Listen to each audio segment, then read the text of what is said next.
Hi, I am Dr. Astha Gumbar, an associate consultant at the Center for Sight Group of Eye Hospitals, Mohali.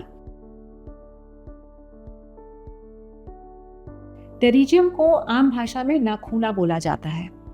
नाखूना या pterygium आंख का एक degenerative change होता है जिसमें हमारे आंख की एक परत उगकर हमारी पुतली की तरफ आना स्टार्ट करती है।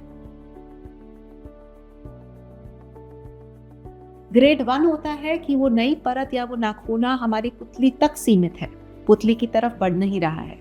ऐसे केसेस में अगर पुतली तक सीमित है नाखूना तो अगर हम उसको बहुत टाइम तक ऑब्जर्व करें तो यूजुअली अगर वो नहीं बढ़ रहा है तो हम उसको छोड़ सकते हैं। ग्रेड 2, अगर वो टेरिजियम बढ़ रहा है पुतली की तरफ, प्रोग्रेस कर रहा है, तो इन दैट केस वो कभी कभी आगे चलकर हमारी सेंट्रल जो विजुअल एक्सिस है, central part of the cornea तक पहुंच सकता है और उसके बाद अगर हम तब ऑपरेट करें वो एक परमानेंट स्कार छोड़ सकता है वहाँ पे।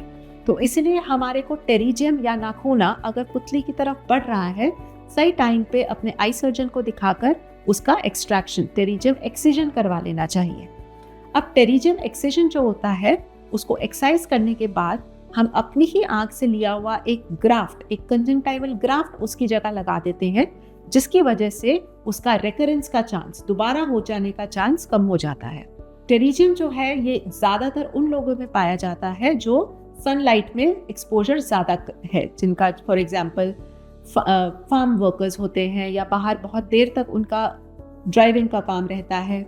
So in these people, pterygiums are more common, and it is very important that if pterygium is progressive, it should be surgically excised well in time so that we do not leave a permanent scar in the center of the eye. Follow Center for Sight and post your queries to get answers from the experts.